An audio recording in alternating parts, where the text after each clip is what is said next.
everybody and welcome to another Hong Kong review. Today we're talking about Johnnie To's Throwdown. This is the fantastic re-release, the 4K scan with packed full of extras. First time ever watching this film recently. First time ever watching a Johnnie To movie, which is insane after all the kind of Hong Kong movies I've been watching recently with Jet Li, John Woo movies. It's a brand new director, new Hong Kong director, much like Gringo Lam with the Van Damme movies. This is the first time diving into his kind of library of films. I'm very excited to check out to see what the results are. And Throwdown did not disappoint for sure. I know Will from Hong Kong Cinema recommended it a couple months back. This review is going to be focusing on the actual film itself. We're going to do a kind of thought/review on the actual film and talking about the actual fantastic EUREKA release Blu-ray as well. So let's talk about Johnnie To's Throwdown. Throwdown was released in 2004. This is from the director, of course, Johnnie To, who is the guy who also did The Mad Detective, a film I also picked up at a risk buy from the same director. Looking forward to taking this film out also. He's also done Election Volume 2, he's done Drug Wars. There's quite a few films on his library that I want to check out and want to see for the first time. Whether we get access to these films is another question, of course, but I'm going to do my best to try and find all of them and watch them and see what this kind of director has to offer. But if it's anything like Throwdown, I'm going to be very, very excited because this was a fantastic film. This was really, really good. Basically, I don't want to give too much away in terms of the story. I think it's one of those films you need to kind of go into and kind of, experience for yourself and kind of get your own kind of impression or kind of experience out of it, because it's a film that you can't be told how to enjoy it kind of thing. You can't be told how to appreciate it. It's a film that you either will like or you won't. This is a martial arts drama. Now, I highly state drama, and it also is a character study with a bit of martial arts kind of in the throwdown in the sense. It's crazy to think this film came at the same time as the new Police Story, the Jackie Chan film, which I watched back to back with this film, and the actual results are really fascinating, where kind of new Police Story kind of appeals to the kind of a wider kind of modern audience of Hong Kong cinema. It has Jackie kind of, streamlined in there kind of thing with the newcomers, and he's kind of like giving them kind of the spotlight and kind of having the new up and coming kind of stars take over the film more than his own film in that sense. He does okay in that film, but watching that and then compared to this is a film that's very confident in itself. It's a film that is very much trying to do a different aspect of the kind of audience it's trying to go for, where that's kind of more traditional, showing off the kind of the new talent and the new action and the new kind of way of Hong Kong is during that kind of time.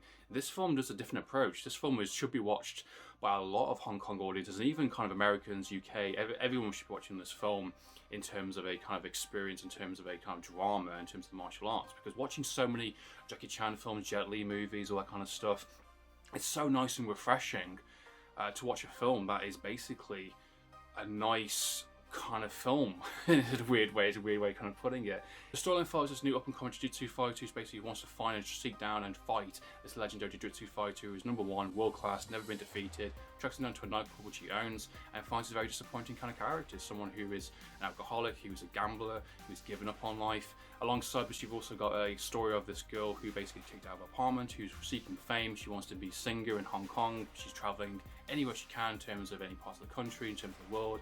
She wants to be a Hong Kong singer, and she's been turned down by multiple people. She's not exactly old, she's in the late 30s, but the industry doesn't want her anymore. Her time has passed, and she's kind of seeking that dream, and she's kind of on a low point herself in the film, and she's struggling for money, struggling for recognition. And these kind of three characters come together, this kind of trio, and they kind of help each other understand who they are and help each other out in various kind of places throughout the story. And this film, I think, is absolutely fantastic. Johnnie To really understands these characters and really is confident to kind of showcase what the film is trying to say about kind of life and about kind of, seeking your dreams and kind of not giving up. And all three characters are very distinct and very interesting kind of character motivations in terms of the story, and they always contribute very interesting aspects towards the overall kind of point of the film in a sense. Kind of the new jiu-jitsu fighter who basically he's not leaving until he has his fight. There's a moment to shine. He wants to prove himself. He's young, he's ambitious, so he is not going to leave until he basically fixes him up and helps him in any way he can until he has his fight. And then you got the woman character, which wants to be a singer, who wants to be recognised, wants to be established herself, wants to be #1 in her craft.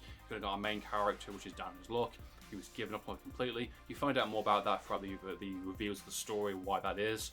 But his character is completely done. He is kind of like given up on life. He's got no reason to kind of you know, do anything in that sense. He doesn't want to fight anyone that keeps challenging him. He doesn't care. He's just a slobbering drunk, and he's just gambling his money away, and he kind of finds small moments and comforts in the various kind of things he does, and these two characters kind of help him kind of spark brand new life into him in that sense, and reform the kind of the idea of reliving and have a sense of purpose again, a sense of life, and who is so legendary, so well known in that kind of jiu-jitsu kind of community. Everyone knows him in that town, but yeah, he's become this kind of slobbering kind of, you know, alcoholic drunk. And the storyline's kind of themes, the ideas it's trying to say is about redemption and not giving up, and kind of persevering through kind of any obstacles. Whether you'll achieve those goals is another question, but it's about kind of, you know, having the kind of, you know, stand and the kind of understanding to kind of keep going and keep pushing. And, you know, all three characters have their own kind of distinct kind of motivations, their own understanding of what's going on in their own kind of personal lives, and it's a very interesting idea, and I think it's very interesting compared to some of the martial arts movies I've seen. There's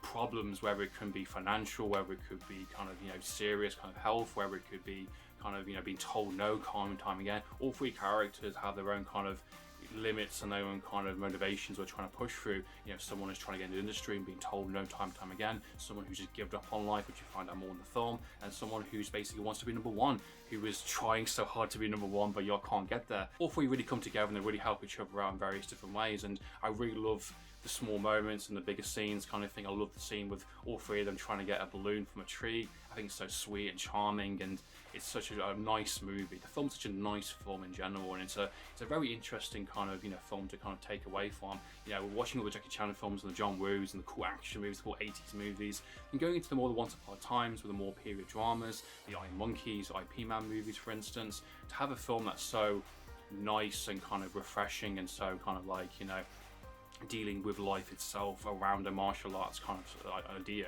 I think is really fantastic. One of the interesting aspects about the film is that our main character doesn't really speak too much in that sense. He's kind of always drunk, or he's kind of gambling his money away, and he's kind of reacting to scenes, or he's not quite sure what day it is or what time it is, and he's kind of lost. And the fact that he kind of steals from a drug lord twice in the film, the fact he openly just steals from him in a sense, and he basically just kind of lets him pass, lets him have the money because he wants to fight. Everyone in this kind of community, this kind of local town, wants a piece of him. Everyone wants to fight, at least one fight with him. Whether they win or lose is another question. And again, it reinforces this idea of kind of honor and respect, and kind of the nature of kind of the craft, and the idea of kind of when you're fighting someone, it is not for a kind of vengeful, kind of spiteful nature. It's just to prove that I can be number one. And some of the movies deal with the more kind of, you know, over the top kind of nature of it. Kind of Jackie Chan movies have more kind of sinister, kind of over the top villain characters, and, you know, he has to triumph and overcome them and defeat them literally. But this film deals with it in a much more mature, much more modern kind of sense of someone who's, I want to fight you to prove that I can be number one, and that's it. And I like one of the things, aspects of this film that I really liked is also, which also is done within the Fist of Legends movie with Jet Li, is that in that film there is a scene where basically the two characters are fighting in a desert, like an open sand bit, and wind kind of flows into his eyes, bits of, you know, dirt and kind of rock falling into his eyes, and Jet Li stops the fight to basically say, what's going on, why you stop him. Anyways, he wants to carry on, but he goes, no, put on the blindfolds, we're going to fight fair and square, because I don't want excuses. I don't want you kind of saying later on, oh, you only won because of this happened. It's the idea of you fight fair, you fight to their same level. It's a very well crafted, it's a very inspiring kind of martial arts drama that's focused on character drama, very interesting themes. There's some great fight scenes, of course, don't get me wrong, with the throwdowns and the kicks and stuff. That's a really great aspect of the film, but the overall kind of impactful message by the end, especially with the last kind of 10 minutes, especially how it ends and how it finishes, is really inspiring. It's really fantastic, and I really loved it. For a film that I had no idea what this film was going to try to offer and what it's trying to say, a film that's really stuck in my mind. It's a very kind of, I wouldn't say art house, I'd say it's a very well crafted drama with a bit of martial arts kind of fighting in play. If Ferdinand's anything like his other films, that I'm very excited to check out his kind of filmography. I picked up The Mad Detective also on Blu-ray, which I'm very excited to check out, see what this film has to offer. Very much like his other films like Election Volume 1 and 2, Drug Wars. There's a big extensive kind of filmography he's done over the past kind of like 20 plus years, and I'm very excited to dive into them and try and find them. Done on EUREKA Blu-ray is a fantastic release from the Master Cinema Collection. This is 230 number, the kind of the spine work there. The Master Cinema Collection from EUREKA is absolutely amazing. It's a really fantastic lineup of kind of pristine, kind of well-regarded movies, films from all over the world, whether 60s, 70s, 80s, 90s onwards kind of thing. These are movies that are so kind of beloved and so kind of underrated, or maybe not been watched, or maybe not been kind of, you know, shown as much compared to kind of the mainstream Hollywood movies in that sense. And these movies get a fresh breath of life, a fresh tone of paint on these editions because of fantastic front Blu-ray scans, lots of practical extras, and really good collector's editions. The new 4K scan is absolutely incredible as well. It's a really visually striking film. It's a very good looking film in terms of the kind of the daytime kind of city, the kind of the set designs, the kind of lighting, the mood, kind of atmosphere. The nighttime scenes with the feel of the cornfield at the opening of the film looks absolutely amazing, looks absolutely incredible. It's a very striking film. It's a very good looking 4K. Fantastic. This is a limited edition slipcase edition with this new original artwork there as well, which I'll show you the alternative artwork in a minute. Okay, let's show you a bit more of the actual edition. As I said, it's 230 at the lineup of Masters of Cinema, which they do a fantastic library of movies.